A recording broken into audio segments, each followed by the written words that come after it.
Provincial governments اور ایک federal government جو ہے وہ مل کے ایک چیز کرنا چاہ رہے ہیں، اور سندھ اس کو کہہ رہا ہے نو ہم نہیں کریں گے. لہٰذا یہ ہے کہ آپ ترمیم لے آئیے، ترمیم لا نہیں سکتے کیونکہ سینٹ کے اندر ان کی میجورٹی نہیں ہے. تو وہ جو آج آپ نے ذکر کیا، جو وہاں کوشش کی انہوں نے کہ کوئی بل شروع ہو جائے تاکہ نیشنل اسمبلی تک پہنچ جائے، تو وہاں تو میجورٹی ہے تو وہ پاس ہو جائے، تو NFC ایوارڈ جو ہے امینڈ ہو سکتا ہے. مگر یہ رک گیا، نہیں ہونے دیا. اب نون لیگ جو ہے وہ بیچ میں کھڑی ہے. نون لیگ پنجاب میں بھی نہیں ہے، کسی جگہ پہ نہیں ہے، تو ڈائریکٹلی افیکٹ تو نہیں ہوتی نا وہ، کیونکہ ان کی جیب سے تو کچھ نہیں جا رہا. پنجاب اگر ان کے پاس ہوتا تو ان کی جیب سے جاتا، تو ایسے نہیں ہے. مگر نون لیگ نے اصولاً فیصلہ یہ کیا ہے کہ نہیں، ایک 18ویں ترمیم کے اوپر سب کے دستخط ہیں، بہت اہم چیز ہے. پروونسز کو ڈیوولوشن ہونی چاہیے. وہ تو یہ بھی کہتے ہیں کہ آگے سے لوکل گورنمنٹ پہ بھی ہونی چاہیے، جو کہ آج کل وہ بھی ایشو ایک چل رہا ہے، وہ بھی کسی وقت ڈسکس کر لیں گے. وہ ہو نہیں رہا. تو اب نون لیگ نے بھی یہ فیصلہ کیا ہے کہ ہم اس موضوع کے اوپر ہم پیپلز پارٹی کے ساتھ کھڑے ہوں گے. اچھا، تو اگر آپ یہ تجزیہ لیتے ہیں تو پھر یہ ہے کہ کسی صورت میں بھی NFC ایوارڈ جو ہے وہ امینڈ نہیں کیا جا سکتا. آئینی ترمیم تو ہو نہیں سکتی، پھر کیسے کریں گے؟ نون لیگ پیپلز پارٹی کے ساتھ کھڑی ہے. اچھا، اب مسئلہ یہ ہے، کیا نون لیگ ہمیشہ کھڑی رہے گی؟ جب اور دباؤ آئے گا تو کیا کھڑے رہیں گے؟ کیا پیپلز پارٹی کے اوپر اور دباؤ آ سکتا ہے؟ گورنرز رول لگ سکتا ہے یار، وہ پریزیڈنٹ ٹھا کر کے اٹھا دے کوئی نہ کوئی ایکسکیوز لے کے، اور وہ گورنرز رول لگا دے. پھر چیلنج کرتے جائیں، عدالتوں میں جائیں، پھر دیکھا جائے گا کیا ہوگا. تو فیڈرل گورنمنٹ کے پاس وہ ہتھیار تو ہیں اور پریشر لانے کے لیے. گرفتاریاں اور ہو سکتی ہیں، نون لیگ کی بھی، پیپلز پارٹی کی بھی. ابھی جو سہولتیں ملی ہوئی ہیں ساری بند ہو سکتی ہیں. پاور تو بہت ہے فیڈرل گورنمنٹ کے پاس، مگر جب وہ راستہ اختیار کرتی ہے فیڈرل گورنمنٹ تو پھر واپس آنا مشکل ہو جاتا ہے. اور آج کل کی صورتحال یہ ہے کہ فیڈرل گورنمنٹ جو ہے کسی وقت بھی ایک چنگاری لگ سکتی ہے، جس کی وجہ سے عوام فیڈرل گورنمنٹ کے خلاف کوئی شروع کر دے کچھ نہ کچھ. تو وہ پھر اس وقت فیڈرل گورنمنٹ کہاں جائے گی؟ اور جو ان کے ساتھ کھڑے ہوں گے وہ بھی اسی دھکے مکے کسی میں ان کے اوپر بھی کچھ نہ کچھ ہو جائے گا. اس لیے کوشش یہ ہو رہی ہے کہ کسی طریقے کے ساتھ اس حد تک دباؤ لایا جائے جس حد تک ان کو منوا لیا جائے. تو میں یہ سمجھ رہا ہوں کہ یہ جائے گی بات کہاں. مجھے جو لگ رہا ہے ترمیم تو ہو نہیں سکتی قانون کی، اور ہونی بھی نہیں، مگر اور راستے نکل سکتے ہیں. دیکھیے، کان کو ایسے بھی پکڑا جا سکتا ہے اور پیچھے سے لا کے بھی پکڑا جا سکتا ہے. پیسے کا مسئلہ، فیڈرل گورنمنٹ کہتی ہے کہ جتنے پیسے ہم نے آپ کو دینے ہم نہیں دیں گے کیونکہ ہم نے ادھر دینے ہیں. وہ کہتے ہیں دیں، تو پھر اور راستے نکل سکتے ہیں نا. فار ایگزامپل بھٹو صاحب، بلاول صاحب 2-3 دفعہ انہوں نے ایک بات کا ذکر کیا. وہ کہتے ہیں کہ ہم کو جتنا ٹیکس کلیکٹ کر کے ہم نے فیڈرل گورنمنٹ کو دینا تھا، سیلز ٹیکس یا GST یا جو بھی ٹیکس گورنمنٹ کے بہاف پہ کلیکٹ کرتی ہے پروونشل گورنمنٹ، وہ کہتے ہیں آپ نے ہمیں ایک ٹارگیٹ دیا تھا، ہم اس سے زیادہ آپ کو کلیکٹ کر کے دے دیتے ہیں، تو آپ کا پیسوں کا مسئلہ حل ہو جائے گا کچھ حد تک. تو انڈائریکٹلی اشارہ آ گیا ہے نا کہ اگر سے ہم نے آپ کو 100 ارب روپیہ دینا ہے ٹیکس کا کلیکٹ کر کے، ہم آپ کو 100 ارب روپیہ ٹیکس کلیکٹ کر کے دے دیتے، تو 25 ارب روپیہ زیادہ مل گیا نا. اور اگر ہم تعاون آپ سے نہیں کریں گے تو آپ کو 100 بھی نہیں ملے گا، آپ کو 50 بھی نہیں ملے گا. تو ایسی کوئی بات نہیں ہے، کچھ چیزیں ہیں ہمارے ہاتھ میں بھی ہیں. تو اشارہ یہ ہے کہ کوئی اور راستہ نکالا جائے جس میں ہمارا نقصان نہ ہو، ہمارے اصولی موقف کا نقصان نہ ہو کہ NFC ایوارڈ اور 18th امینڈمنٹ کو ٹرن بیک نہیں کرنا، اس کو ختم نہیں کرنا. اسی طریقے کے ساتھ نون لیگ کو بھی بنایا جا سکتا ہے کہ اگر پیپلز پارٹی مان جاتی ہے اور باقی پروونسز بھی مان جاتے ہیں کہ کس طریقے کے ساتھ جو پیسہ فیڈرل گورنمنٹ چاہتی ہے کہ ان کے پاس رہ جائے یا دے دیا جائے واپس، وہ اور کسی طریقے کے ساتھ. فار ایگزامپل میں آپ کو دیتا ہوں، پروونشل گورنمنٹ یہ کہہ سکتی ہے دے نہیں ہمارا پیسہ، بائے سارا دے. اچھا، اب یہ ہے کہ ہم کچھ اپنی کٹی میں سے، اپنی جیب میں سے جو ہمارا پیسہ تھا وہ ہمیں مل گیا، NFC ایوارڈ کا ایشو نہیں رہا. اب ہم آپ ایک کوئی فنڈ بنا دیں، ایمرجنسی ڈیفینس فنڈ بنا دیں، ہم اس کے اندر کنٹریبیوٹ کر دیتے ہیں. آپ کووڈ کے لیے کوئی فنڈ بنا دیں، ہم اس کے اندر کنٹریبیوٹ کر دیتے ہیں. کچھ زیادہ کر دے گا، کچھ کم کر دے گا، کل سلوشن نکل آئے گی. مگر یہ دھمکیاں چل رہی ہیں، یہ دھمکیاں اسی لیے چل رہی ہیں کہ کوئی اور سلوشن نکلے. یہ پتہ تھا فیڈرل گورنمنٹ کو کہ یہ سینٹ کے اندر سوال ہی پیدا نہیں ہوتا کہ وہ جو انہوں نے موو کیا تھا وہ قبول ہو جاتا. ووٹ ہی نہیں ہے، جو ہونا تھا وہ ہو گیا. تو یہ تھا پریشر ٹیکٹکس. ادھر سے بھی پریشر ٹیکٹکس آ رہے ہیں کہ ہم یہ کر دیں گے, ہم وہ کر دیں گے, ہم لانگ مارچ کر دیں گے. میرا خیال ہے انہوں نے کوئی لانگ مارچ کی بھی بات کی ہے بلاول بھٹو صاحب نے. کیوں تمکنر, ایسی بات ہے نا؟ ہاں جی, انہوں نے کہا ہے کہ بالکل ہم جائیں گے, کراچی سے اسلام آباد جائیں گے اگر یہ ہمیں دباؤ نہ کام کیا گیا. اچھا, یہ بڑی دیکھیں نا کتنی بڑی بات کر دی. پیپلز پارٹی نے جب مولانا لانگ مارچ کر رہے تھے تو اب ساتھ بات کوئی نہیں دیا تھا, نہ نون لیگ نے دیا تھا. ابھی بھی لانگ مارچ کا کوئی ایجنڈا نہیں ہے, کوئی پلان نہیں ہے, مگر دھمکی دے رہے ہیں. ارے مطلب دھمکی ہے نا, اس میں کوئی خاص وزن بھی نہیں ہے. پیپلز پارٹی سندھ کے اندر تو وہ چھوٹی موٹی کر لیں گے نا لانگ مارچ, 5-10 ہزار بندہ لے کے وہ پنجاب تک آ جائیں گے. مگر آج جیسے ہی پنجاب میں آئیں گے تو وہ فارغ ہوتے جائیں گے لوگ, کیونکہ پنجاب کے لوگ تو شاید اگر نون لیگ سپورٹ نہیں کرے گی تو پنجاب کے لوگ پیپلز پارٹی کے ساتھ نہیں نکلیں گے اتنا. حالانکہ وہ پیپلز پارٹی کے ساتھ نکلنے کا مطلب یہ ہے کہ وہ حکومت کے خلاف نکل رہے ہیں. وہ حکومت کے خلاف تو بہت جذبہ ہے نا عوام کے اندر, بڑا غصہ بھی ہے. تو میں سمجھتا ہوں کہ وہ دھمکی جو ہے نا وہ آگے بڑھ نہیں سکتی جب تک مولانا فضل الرحمان اور شہباز شریف صاحب اتفاق نہ کریں کہ ٹھیک ہے جی پھر لانگ مارچ ہی کرنی ہے تو یہ آپ NFC کے اوپر کر لیں, سندھ کے اندر لوگ اٹھ پڑیں گے اس کے اوپر, اور ہم پنجاب میں اور KP میں ہم دوسرے ایشوز لے کے ہم کھڑے ہو جائیں گے. مگر وہ فیصلہ بھی ہوا نہیں ہے, اس لیے یہ دھمکیاں ہیں, ادھر سے وہ دھمکی آ رہی ہے, ادھر سے یہ دھمکی آ رہی ہے. اور یہ آپ نے دیکھا وہ NFC کے ایوارڈ کے اوپر بھی انہوں نے کہا کہ یہ ہمیں دھمکیاں دے رہے ہیں. یہ سارا جو عزیر بلوچ والی بات ہے, JIT والی بات ہے, یہ پریشر ٹیکٹکس ہے. جیسے میں نے پچھلے ہفتے آپ کو بتایا تھا کہ ان دونوں میں وہ جو رپورٹ ہے وہ دونوں رپورٹوں میں بڑی بڑی باتیں ہیں اور بہت سا سچ ہے. ساری سیاسی جماعتیں ملوث تھیں کے تعلقات تھے عزیر بلوچ کے ساتھ, PTI انکلوڈیڈ, Q بھی, نون لیگ بھی, پیپلز پارٹی بھی, سارے انوالوڈ تھے ایٹ سم لیول اور دی ادر. پیپلز پارٹی کی زیادہ انوالومنٹ تھی, مگر وہ لوگ جو انوالو تھے وہ ان کو فارغ کر دیا گیا, ذوالفقار مرزا وغیرہ صاحب. تو مطلب ہے اس قسم کی سچویشن ہے. یہ pressure, counter pressure, NFC award کے اوپر ساری گیم ہو رہی ہے. اور میں جیسے کہہ رہا ہوں, آپ نے مجھے سوال یہ پوچھا کہ کیا پھر معاملہ ختم ہو گیا ہے کیونکہ ان کو آگے نہیں بڑھنے دیا. نہیں, معاملہ ختم نہیں ہوا. یہ معاملہ کہیں نہ کہیں پانی جو ہے نا وہ اپنا لیول آ کے پکڑے گا اور کہیں نہ کہیں آ کے سیٹلمنٹ ہونی پڑے گی, ہوگی. نہیں تو یہ بالکل عین خطرہ ہے کہ پیپلز پارٹی کی گورنمنٹ کو اڑا نہ دیں, فیڈرل گورنمنٹ نہ اڑا دے. اور اگر فیڈرل گورنمنٹ اڑا دے گی تو پھر اس کے بعد سیاسی طور پہ اور بھی بہت زیادہ مشکلات ہو جائیں گی. سندھ کے اندر نیشنلزم اگر اس ایشو کے اوپر ان کو ختم کیا جاتا ہے تو سندھی نیشنلزم جو ہے نا وہ پھر ابھرے گی, اور پھر وہاں تھوڑا بہت یہ ضرور جلاؤ چلاؤ یہ چیزیں ہو سکتی ہیں جس سے کوئی چنگاری پھر اور کسی قسم کی لگ سکتی. اور تو میں یہ سمجھتا ہوں کہ اس کو سچویشن کو کنٹرول کر کے چلنا چاہیے. اب سلوشنز کی طرف جانا چاہیے. اب بلاول بھٹو صاحب اور کافی عرصے سے کہہ رہے ہیں کہ ہم APC کرنا چاہ رہے ہیں. اب مولانا بھی مل آئے ہیں زرداری صاحب کو اور بلاول بھٹو صاحب کو, اور اب پیش قدمی ہوگی شہباز شریف صاحب کے ساتھ ملنے کی, ان کے ساتھ بات کرنے کی. تو یہ اس قسم کی چیزیں بھی چل رہی ہیں. یہ میں سمجھتا ہوں یہ ورک ان پروگریس. یہ مسئلہ ابھی حل نہیں ہوا اور حل کرنا پڑے گا, بیکاز اس کے اندر فیڈرل گورنمنٹ اور ادھر وہ سیاسی جماعتیں انوالوڈ ہیں جن کے اوپر یہ دباؤ کے علاوہ اور بہت سا دباؤ آ رہا ہے. ریزسٹنس تو ہوگی.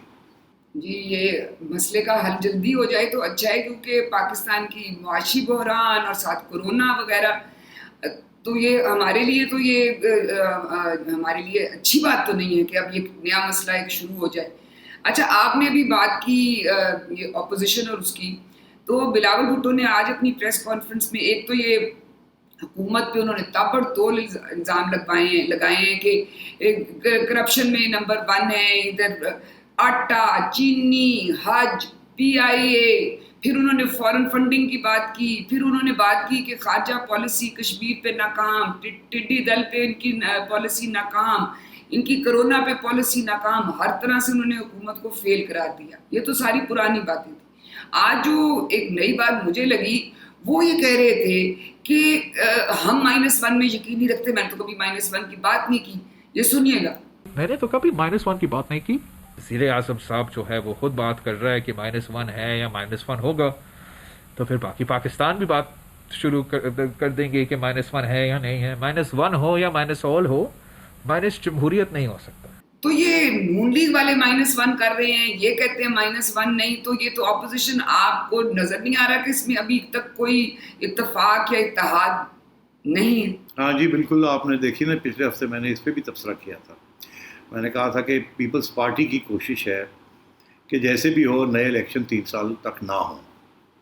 اچھا, کیونکہ وہ ان کی حکومت میں وہ بیٹھے ہوئے ہیں, اور وہ اگر نئے الیکشن ہوئے تو ظاہر ہے کہ ان کو اتنی سیٹیں تو نہیں ملیں گی, اور وہاں نون لیگ کی بھی اب زیادہ سیٹیں ملیں گی ان کو, کیونکہ سب اس وقت جو ہوا چل رہی ہے وہ نون لیگ کے حق میں چل رہی ہے. تو ظاہر ہے وہ نہیں چاہتے, اسی لیے نون لیگ چاہتی ہے کہ الیکشن ہو, پروونشل بھی ہوں اور فیڈرل بھی ہوں. انہیں پتہ ہے کہ پنجاب میں الیکشن ہوگا تو پنجاب بھی مل جائے گا تو فیڈرل گورنمنٹ بھی مل جائے گی, اور شاید سندھ کے اندر اب 4-5 سیٹیں نکل آئیں, اور اس کے ساتھ ان کی میجورٹی جو ہے, جو کہ ابھی بھی ان کی کافی اسٹرانگ پوزیشن ہے سینٹ کے اندر, وہ اب اگر الیکشن مارچ سے پہلے ہو جاتی ہے تو پھر نون لیگ تو بڑی اسٹرانگ ہو جائے گی نا, سینٹر میں بھی اور سینٹ میں بھی, پنجاب میں بھی اور نیشنل اسمبلی میں بھی. تو یہ تو ان کی اسٹریٹجی ہے کہ الیکشن جلدی سے جلدی ہو. پیپلز پارٹی کی نہیں الیکشن نہیں. تو یہ بھی باتیں ابھی چلنی ہیں کہ یہ ہو, اسی لیے پیپلز پارٹی ابھی -1 کے اوپر تیار نہیں ہے. وہ کہتی ہے یہ -1 سے کوئی فرق نہیں پڑے گا, اور ادھر نون لیگ والے جو ہیں وہ کہتے ہیں -1 ہو جائے تو بہت اچھا ہے, اور ایک انٹرم گورنمنٹ آ جائے اس کے بعد الیکشن ہو جائیں. تو میرا خیال ہے کہ اس قسم کی ابھی کنفیوژن چل رہی ہے, اتفاق نہیں ہو رہا پیپلز پارٹی کے لوگوں کے میں اور نون لیگ کے لوگوں میں. مولانا بھی چاہتے ہیں کہ جی فارغ ہو سارا کچھ, الیکشن ہو. نون لیگ بھی چاہتی ہے فارغ ہو اور الیکشن ہو. پیپلز پارٹی ابھی نہیں یہ چاہتی کہ سارے فارغ ہو جائیں. وہ کہتے ہیں کہ ہمیں اسپیس مل جائے, ہم 3 سال اور گزار لیں, عمران خان پیچھے ہٹے, ہمارے اوپر دباؤ نہ ہو, ہمیں کسی طریقے سے ریلیف مل جائے. تو یہ باتیں ابھی چل رہی ہیں. آف کورس اس میں بھی سلوشنس تو ہیں نا تمکنت, کہ نیشنل اسمبلی کی الیکشن جو ہے وہ ہو سکتی ہے, ضروری تو نہیں کہ پروونشل اسمبلی کی الیکشن ہونی ہے, یہ بھی ضروری نہیں ہے. سندھ حکومت جو ہے نہیں ڈیزالو کرتی, دیکھو نا چیف منسٹر نے ڈیزالو کرنی ہوتی ہے نا, تو نیشنل اسمبلی ڈیزالو ہو جاتی ہے, پنجاب اسمبلی ڈیزالو ہو جاتی ہے, کے پی ڈیزالو ہو جاتی ہے, بلوچستان نہیں کرتی, سندھ حکومت نہیں کرتی. یہ چلتے رہے, باقی جگہ پہ الیکشن ہو جائے. تو بہت سی چیزیں سیاسی طور پہ نکل سکتی ہیں اس میں سے. ایشو سارا سب سے بڑا یہ ہے کہ پیپلز پارٹی اور نون لیگ یہ ابھی ایک صفحے پہ نہیں آئے کہ آگے کیا کرنا ہے, کیسے کرنا ہے. پیپلز پارٹی گورنمنٹ میں ہے, وہ اپوزیشن میں ہے. پیپلز پارٹی گورنمنٹ کو بچانا چاہتی ہے اپنی, انہیں یہ بھی پتہ ہے آگے ہمیں کچھ ملنا کوئی خاص نہیں. نون لیگ کہتی ہے جلدی کرو یار, سب کچھ ہی ہمیں ملنا ہے. ارے تو یہ مسئلے چل رہے ہیں. اور ٹھیک ہے عمران خان صاحب جو ہیں وہ ٹھیک ہے وہ نہیں کام کر رہے, مگر یہ بھی تو ہماری بات نہیں سنتے. تو پھر ٹھیک ہے, جو بات ہماری سنتا ہے وہی ٹھیک ہے. ہم ہر جگہ پہ لگا دیں گے, جو آپ نے دیکھا وہ کیا کر رہے ہیں, ہر جگہ پہ کہیں نہ کہیں وہ فٹ کر رہے ہیں لوگوں کو اپنے, کہ چلو جی اس سے نہیں ہوتا تو ہم ہی انڈائریکٹلی اس کو ہائیبریڈ سسٹم کر کے ہم چلا لیتے ہیں. تو اس قسم کی چیزیں چل رہی ہیں. باہر میں یہ چلنا نہیں ہے, یہ میں پہلے دن سے کہہ رہا ہوں, یہ چلنا نہیں ہے. نہ یہ ہائیبریڈ سسٹم چل سکتا ہے, نہ عمران خان چل سکتا ہے. اب دیکھنا یہ چل کیا سکتا ہے, اس پہ اتفاق کرنا پڑے گا سب کو بیٹھ کے. ایسے کام نہیں چلے گا, ایسے تباہی کی طرف ہم جا رہے ہیں. جی یہی اب دیکھنے والی بات ہے کہ اپوزیشن کس کامن ایجنڈے پہ اتفاق کرتی ہے. یہاں ہمیں بریک لینی ہے. جب بریک سے واپس آئیں گے تو بات کریں گے کراچی میں جو بجلی کا بحران چل رہا ہے, اس پہ بھی آج بلاول بھٹو نے ایک بڑا انکشاف کیا ہے, اس پہ بات کریں گے. اور بات کریں گے جج ویڈیو اسکینڈل کی ایک وقفے کے بعد.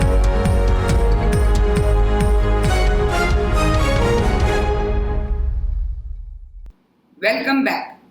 اچھا بات کرتے ہیں کراچی میں بجلی کے بحران کی, جو کافی عرصے سے چل رہا ہے. بیچارے کراچی والے بڑے تنگ ہیں.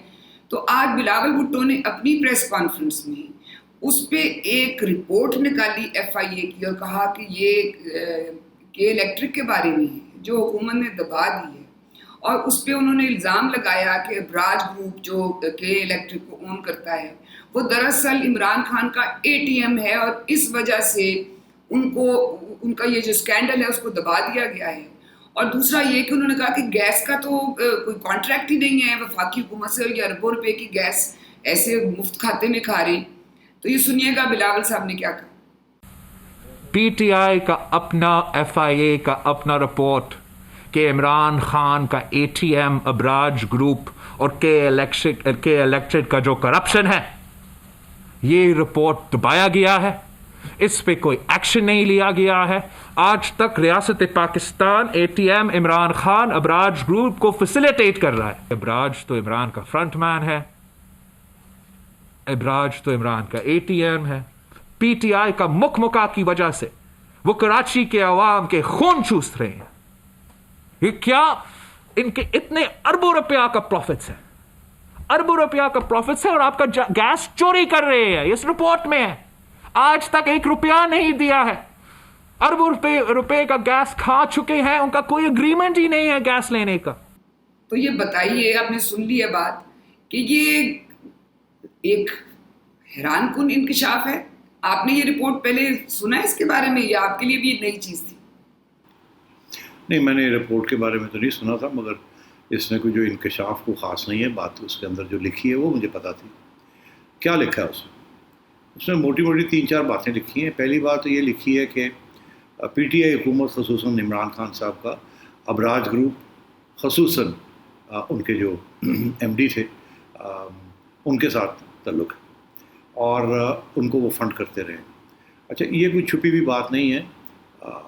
ابراج گروپ کے جو فاؤنڈر تھے, جو کہ آج کل حراست میں ہیں وہاں انگلینڈ کے, ان کے اوپر کیس ہوا ہوا. ان کی عمران خان صاحب سے دوستی ہے اور وہ کھلے عام تسلیم کرتے تھے کہ میں سپورٹ کرتا ہوں PTI کو, اور میں نے فنڈنگ بھی کی ہے ان کی. یہ کوئی چھپی ہوئی بات نہیں ہے. اچھا, تو پہلی بات یہ. دوسری بات یہ کہ اس کے بارے میں بھی اب یہ انکشاف ہوا ہے کہ جب وہ گرفتار ہوئے لندن ایئرپورٹ پہ کچھ 6 مہینے پہلے, تو اس وقت ان سے ان کی جو ان سے فون لے لیا گیا ان سے, اور وہ پاکستان سے جا رہے تھے. اور اس وقت ان سے پوچھا کہ آپ ایک فون کال کر سکتے ہیں, کس کو کرنا چاہیں گے؟ یہ ہوتا ہے پولیس کا کہ آپ ایک فون کال کر لیجیے, اطلاع کر لیجیے. تو انہوں نے ایک بہت اہم شخصیت, ایسے ڈسکرائب کیا گیا, ایک بہت اہم شخصیت PTI کی حکومت میں, کہا کہ میں ان سے بات کرنا چاہوں گا. اب وہ پولیس, ان کی جو رپورٹنگ ہوئی ہے, جو میڈیا کے اندر بھی جو رپورٹنگ ہوئی ہے, جو لیک ہوا کہ انہوں نے بہت ایک اہم شخص کا نام لیا جو کہ بہت ہی اہم ہے, جس سے تعلقات وہ دکھانا یہ چاہ رہے تھے کہ میں کتنا پاورفل آدمی ہوں, میں ایسے لوگوں کے ساتھ میرے تعلقات ہیں, میں ان سے بات کروں.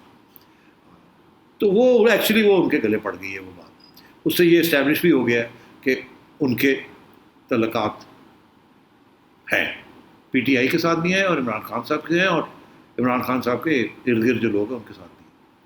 تو ایک تو یہ بات آ گئی. دوسری بات یہ کہ یہ رپورٹ میں یہ لکھا ہے کہ یہ ابراج گروپ جو ہے, یا K الیکٹرک جو Abraaj group majority share holder ہے, یہ کوئی 80 ارب روپیہ سوئی سدرن گیس کے اس نے پیسے دینے ہیں, اور وہ دے نہیں رہے. اور یہ کافی عرصے سے یہ جھگڑا چل رہا ہے, اور یہ اس کے باوجود ان کو یہ سہولتیں دی جا رہی ہیں اس حکومت میں, اور اس سے پہلے بھی دی گئی کہ وہ کوئی اگریمنٹ جو ہے نا وہ ختم ہو گئی تھی 2014-15 میں, جو بھی تھی کہ اتنی گیس ملے گی K الیکٹرک کو. اس کے بعد کوئی نئی اگریمنٹ ایک سائن کرنی تھی, وہ ہوئی نہیں, وہ بھی وہ ادھوری رہ گئی, مگر گیس ان کو ملتی رہی اس کے مطابق. K الیکٹرک کا یہ کہنا ہے کہ جتنی ہمیں گیس ملنی چاہیے تھی یا ہمیں فیول ملنا چاہیے تھا حکومت سے, وہ اتنا ملا نہیں, اور ملا نہیں اس لیے ہم اتنی بجلی بنا نہیں سکے, اس لیے بہت سے علاقے کراچی کے اندر ان کو ہم سپلائی نہیں کر سکے. یہ ان کا موقف. فیڈرل گورنمنٹ کا جو اب موقف ہے وہ یہ ہے, وہ انہوں نے بالکل وہ بات گول کر دی 80 ارب روپے کی. وہ بالکل کوئی کوشش نہیں کی ان سے لینے کے لیے. اور رپورٹ میں یہ لکھا ہے کہ جی اگر آپ ان سے نہیں لیں گے یہ 80 ارب روپے, یہ تو آپ ایک چائنیز حکومت شینگھائی الیکٹرک کمپنی کو یہ بیچنے جا رہے ہیں جس کو گورنمنٹ سپورٹ کر رہی ہے. تو یہ ہمارے پیسے کہاں جائیں گے سوئی سدن کے؟ وہ تو پھر وہ جو ڈیل ہونے جا رہی ہے اس کے اندر ہمارے سوئی سدن کے 80 ارب روپے تو ختم غائب ہو جائیں گے. تو ان کے اوپر کہیں ان کو ہمارے پیسے دے سوئی سدن کے, وہ گورنمنٹ کا نقصان ہو جائے گا. گورنمنٹ چپ ہے, اس کو گورنمنٹ بھی چاہتی ہے کہ یہ چائنیز کمپنی لے لے, اور وہاں بھی نان ٹرانسپیرنسی ہوگی. میں آپ کو بتا دوں, چائنیز تو ویسے ہی ان کا تو کنڈیشن یہ ہوتی ہے کہ جو بھی ہم آپ سے ڈیل کریں گے یہ باہر نہیں آئے گی, بیکاز ظاہر ہے وہ جس قسم کی ڈیل ہوتی ہے وہ گورنمنٹ اس پوزیشن میں نہیں ہوتی چیلنج کرنے کے لیے. ان کو تو ضرورت ہوتی ہے پیسوں کی, بندوں کی, چلو جی کرو, چلو جی ٹھیک ہے دبا دو. تو یہ بائی دا وے یہ پہلے بھی یہی ہوتا رہا ہے, نون لیگ کے زمانے میں بھی یہی ہوتا رہا ہے, اور ان کے زمانے میں بھی یہی ہو رہا ہے کہ چائنا کے ساتھ ہے آ جاؤ پیسے لگا دو, چلو ٹھیک ہے جی 10 پیسے ود لے لو, چلو اسی باہر نہیں بتاتے بیکاز شور پڑ جائے گا میڈیا کے اندر کہ آپ نے زیادہ پیسے دے دیے. اب بیگرز کانٹ بی چوزرز، ہم تو فقیر ہیں، ہمیں تو جو ملتا ہے ہم کر دیتے ہیں، پھر دیکھا جائے گا جب پیسے واپس کرنے ہوں گے تو دیکھا جائے گا، ابھی تو کام چلائے نا. تو یہ الزام ہے. اب یہ بڑا سنگین قسم کا الزام ہے. مگر جو مسئلہ کراچی کا ہے وہ یہ ہے کہ اب فیڈرل گورنمنٹ کہہ رہی ہے کہ جی ہم، پہلے تو فیڈرل گورنمنٹ تسلیم ہی نہیں کرتی تھی، کہتے تھے یہ کے الیکٹرک کا مسئلہ ہے، کے الیکٹرک کہتے تھے فیڈرل گورنمنٹ کا مسئلہ ہے. وہ کہتے تھے ہم نے اپنا جتنا تو آپ کو گیس تیل دینا تھا دے دیا ہے، آپ کی ڈسٹریبیوشن لائنس ٹھیک نہیں ہیں، آپ جہاں سے پیسے آپ کلیکٹ نہیں کر پاتے آپ ڈیلیبریٹلی وہاں بجلی نہیں دیتے. فار ایگزامپل بہت سے علاقے ہیں کراچی میں، غریب علاقے ہیں، کنڈے شنڈے لگے ہوئے ہیں، بلز کے لوگ پیمنٹ نہیں کرتے. یہ پھر کیا کرتے ہیں، اگر وہ کاٹ دیں بجلی تو لوگ شوٹ ڈال دیتے ہیں، احتجاج شروع ہو جاتے ہیں. تو یہ کرتے کیا کہ سارے علاقے میں بجلی جو ہے نا وہ ٹرپ کرا دیتے ہیں، سپلائی لینی دینی بند کر دیتے ہیں وہاں، تاکہ پھر ٹھیک ہے اگر پیسے نہیں ہمارے دینے تو پھر ہم بجلی بھی نہیں دیتے. اچھا وہ اپنی طرف وہ پرائیویٹ سیکٹر ہے، وہ کہتے ہیں یار پیسے دو گے تو بجلی دیں گے. وہ غریب کہتے ہیں ہمارے پاس پیسے نہیں ہیں، بجلی کہاں سے، نہ ہمیں آپ بجلی دیں.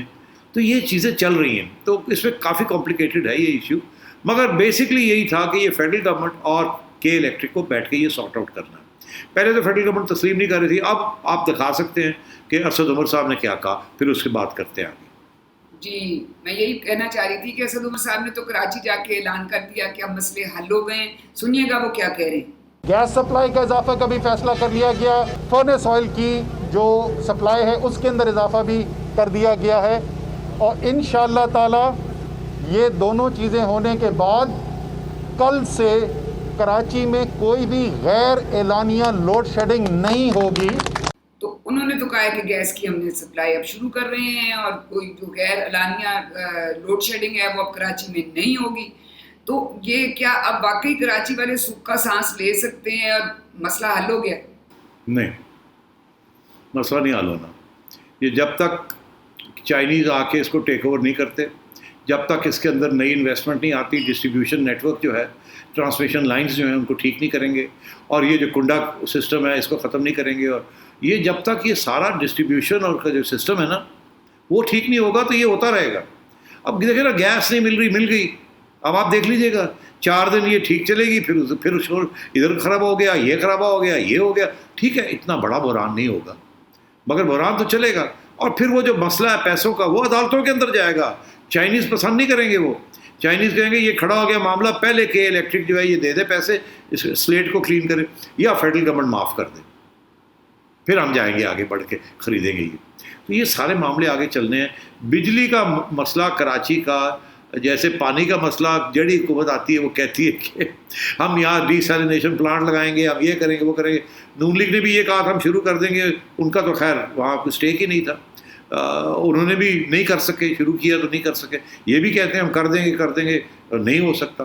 اور پانی کا مسئلہ کراچی کا ہے، اور جب تک وہاں میجر انویسٹمنٹ نہیں ہوگی اور سسٹم نہیں بنے گا تو یہ مسئلہ حل نہیں ہو سکتا. اسی طریقے سے بجلی کا مسئلہ، کراچی شنگھائی الیکٹرک کمپنی آئے، اس کو ٹیک اوور کرے، عدالتوں کے اندر نہ جانا ہو، جلدی سے مسئلے حل ہو جائیں، وہ خوشی کے ساتھ آئیں اور اپنی پھر انویسٹمنٹ کریں، پھر انویسٹمنٹ کر کے جو بھی ریٹ لگانے ہیں انہوں نے پھر لگائیں، اور مارکیٹ فورسز اس کو کریں، پھر ہر جگہ پہ بجلی ملے گی. بجلی پیسے دیں گے تو بجلی ملے گی، سیدھی سی بات. اور اگر پیسے کلیکٹ نہیں کر سکیں گے لوگوں سے تو پھر بجلی شارٹ پہ چلی جائے گی، بیکاز انہوں نے بھی آگے پیسے دینے ہوتے ہیں. تو یہ کافی کمپلیکیٹڈ معاملہ ہے. کافی افسوس کی بات ہے کہ کراچی جو دنیا کا 5واں بڑا شہر ہے اور پاکستان کی تو ریڑھ کی ہڈی ہے معیشت کی، نہ وہاں بجلی ہے اور نہ وہاں پانی ہے. نہایت افسوسناک بات ہے. اچھا یہاں ہمیں بریک لینی ہے، جب بریک سے ہم واپس آئیں گے تو جج ویڈیو اسکینڈل کے بارے میں بات کریں گے اور بات کریں گے IMF پیکج کی، ایک وقفے کے بعد.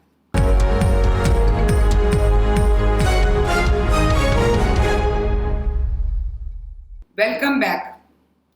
بات کریں گے اب جج ویڈیو اسکینڈل کی. جج ارشد ملک جو ایک ویڈیو اسکینڈل میں ملوث تھی، ان کی برطرفی پچھلے ہفتے ہوئی. اب اس کی وجوہات بھی سامنے آ گئی ہیں. حالانکہ لاہور ہائی کورٹ نے یہ رپورٹ پبلک نہیں کی مگر میڈیا کے پاس تفصیلات آ چکی ہیں، جس میں مختصراً یہ کہا گیا ہے کہ جج صاحب کسی پریشر میں نہیں تھے اس میاں نواز شریف کے خلاف فیصلہ دینے میں. اور دوسرا یہ کہ کیونکہ وہ ان سے ملاقات کرتے رہے ہیں، ان کے لوگوں سے، ان کے رشتہ داروں سے، ان کے بیٹے حسن نواز سے اور میاں نواز شریف سے خود، اس لیے وہ مس کانڈکٹ کے زمرے میں آتا ہے، اس لیے ان کو برطرف کیا جاتا ہے. جب جس وقت یہ ان کی برطرفی ہوئی تھی تو مسلم لیگ نون نے بہت اس کو فتح قرار دیا تھا اور کہا تھا کہ اب میاں نواز شریف کی سزا معطل ہو جائے گی. لیکن اب خبر آ رہی ہے کہ ہم ابھی کورٹ میں نہیں جا رہے اور اس میں ہم کوئی جلد بازی نہیں کرنا چاہتے. تو سیٹھی صاحب بتائیے کیا ان دونوں چیزوں کا کوئی آپس میں تعلق ہے جو اب نواز شریف صاحب نے فیصلہ کیا ہے کہ ابھی وہ فوراً عدالت نہیں جائیں گے؟ دیکھیے بڑی انٹرسٹنگ سچویشن ہو گئی ہے کہ اس ساری جو پریشر کی جو ایشو ہے نا، اس کے دو پہلو تھے. ایک پہلو یہ تھا کہ ان پہ پریشر آیا کس کی طرف سے آیا، ایک. دوسرا یہ کہ پریشر کس قسم کا تھا. دیکھیے پہلا پریشر جس کی بات آتی ہے وہ یہ ہے کہ پریشر آیا کہ جی نواز شریف صاحب کو کنوکٹ کرو. دوسرا پریشر آیا کہ نواز شریف صاحب کو کنوکٹ نہ کرو. یہ دو ایشوز تھے. یہاں جو ایگزامن کیا گیا ہے وہ یہ ہے کہ جی نواز شریف صاحب کے اوپر جو آپ کے اوپر پریشر آیا تھا کہ آپ کنوکٹ نہ کریں، تو وہ تو کوئی پریشر نہیں تھا، ہم نہیں مانتے کہ وہ پریشر تھا. البتہ آپ نے جو ملنے چلے گئے اور یہ کیا وہ غلط تھا، اس لیے آپ کو نکالا جا رہا ہے. تو بڑی کلیور طریقے کے ساتھ، چالاک طریقے کے ساتھ جو اصلی ایشو ہے جو میاں صاحب کہہ رہے ہیں وہ یہ ہے کہ ان کے اوپر کوئی ایسی ویڈیو ہے جس کا ذکر مریم نے بتایا. مریم نے بھی تو ایک ویڈیو دکھائی تھی نا، جس کے اندر یہ خود کہتے ہیں کہ میرے اوپر پریشر تھا کہ آپ کو ملزم قرار دیا جائے، کنوکٹ کیا جائے آپ کو. تو وہ بات تو اس رپورٹ میں بڑے طریقے کے ساتھ گولی کر گئے نا، کہ پریشر نواز شریف صاحب سے نہیں تھا. پریشر اگر تھا، اگر نواز شریف صاحب سے ہوتا تو ظاہر ہے پھر وہ کہتے کہ کنوکٹ نہ کرو، وہ کنوکٹ ہو گئے. مگر بات تو یہ تھی کہ یہ نواز شریف صاحب کو جو ملے ہیں وہ تو ویڈیو کے بعد ملے ہیں نا، جب کنوکشن کر دی ایک میں اور ایک میں چھوڑ دیا، اس کے بعد جا کے یہ ناصر بٹ اور ان لوگوں سے ملتے ہیں. تو پہلے کی بات تو کوئی ایویڈنس نہیں ہے کہ کوئی ملاقات بھی تھی ان کی یا کسی قسم کا نواز شریف صاحب سے پریشر تھا. ان کی جو تعلقات ہیں نواز شریف صاحب کے ساتھ یا ان کے لوگوں کے ساتھ وہ تو کنوکشن کے بعد کے ہیں. تو کنوکشن سے پہلے جو پریشر تھا اس کی کیا بات ہوئی؟ وہ تو کہہ رہے ہیں کہ یہ خود کہتے ہیں ہمیں کہ میں مجبور تھا، میرے پہ پریشر تھا کہ آپ کو ٹائٹ کیا جائے، آپ کو کنوکٹ کیا جائے. تو اس کی بات ہی نہیں کی انہوں نے. تو اب بات یہ ہے کہ بڑی چالاکی کے ساتھ جج صاحب کو بھی فارغ کر دیا ہے اور ایک ایسا سوالیہ نشان کھڑا کر دیا ہے کہ اب نواز شریف صاحب کے وکیلوں کو سوچنا پڑے گا کہ جب اپیل کا وقت آئے گا اس ججمنٹ کے خلاف جو اس جج نے دی تھی، جو سپٹمبر میں لگے گی، وہاں جا کے کیا موقف اختیار کرنا چاہیے. کیونکہ یہ رپورٹ تو کہتی ہے جی کوئی پریشر نہیں تھا، مگر وہ تو یہ کہیں گے لازمی طور پہ کہ جی ہماری طرف سے تو کوئی پریشر نہیں تھا، کیونکہ یہ تو ہمیں اس کے بعد ملے ہیں. پہلے تو مار مور کے ہمیں فارغ کر دیا، پھر ہمیں ملنے آئے معافی مانگنے کے لیے. تو ہماری طرف سے تو کوئی پریشر نہیں تھا. اگر تھا تو ان کی ایفیڈیوٹ جو ہے وہ جھوٹ ہے، اور وہ جھوٹ ہے اس لیے کیونکہ ہمارے پاس ویڈیو ہے، یہ دیکھ لیں جو مریم نے دی تھی، جس میں یہ خود کہہ رہے ہیں کہ میرے پاس پریشر تھا کہ میں آپ کو کر دوں.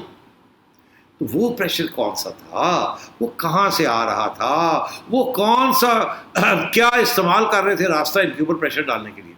اور وہاں بھی میڈیا کے اندر بہت سے تبصرے ہوئے ہیں کہ ایک اور ویڈیو ہے، یہ مریم کی ویڈیو نہیں، ایک اور ویڈیو ہے جس میں جج صاحب ایسی حرکتیں کر رہے ہیں کہ اگر، اور جن کے پاس وہ ویڈیو تھی انہوں نے وہ دکھائی جج صاحب کو اور کہا کہ کر دے، نہیں تو یہ آ گئی باہر اور تو گیا. اس پریشر کے اندر آ کے انہوں نے پھر ایک میں چھوڑ دیا اور ایک میں کر دیا تاکہ ایسے لگے کہ میں نے بڑا بیلنس کیا، بڑا فیئر، وہ فیئر میں نے کیا، چھوڑ دیا، یہ فیئر تھا، میں نے پکڑ لیا اس کو.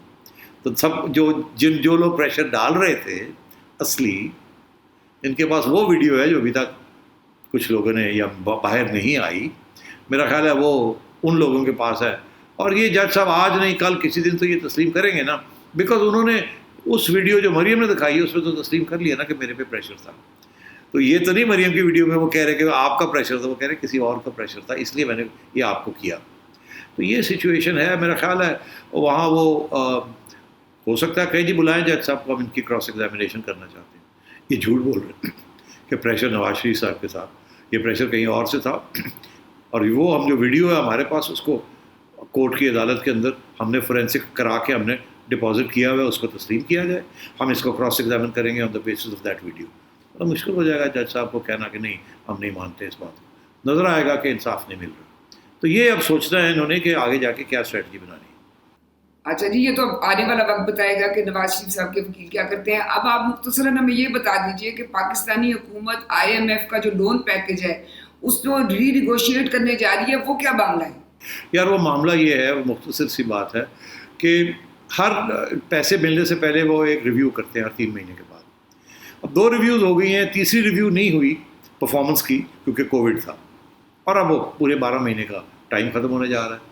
تو اب یہ حکومت پاکستان کہہ رہی ہے بھی ہم آپ کو دونوں ریویوز اکٹھے دے دیں گے، تیسرا ریویو ہم نہیں دے سکتے بیکاز وہ برا ہے، پورے ٹارگیٹس ہی پورے نہیں ہوئے.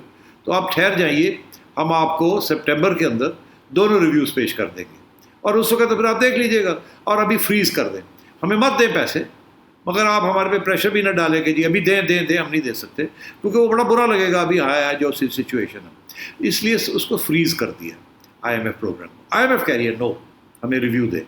ٹھیک ہے، ہم سمجھتے ہیں بس ساری بات، مگر ریویو دیں ہمیں. یہ بات چیت ابھی چل رہی ہے کہ جی ریویو دینی ہے، 3rd ریویو دینی ہے کہ نہیں دینی، یا 3rd اور 4th جو ہے وہ سپٹمبر میں جا کے اس وقت دینی ہے.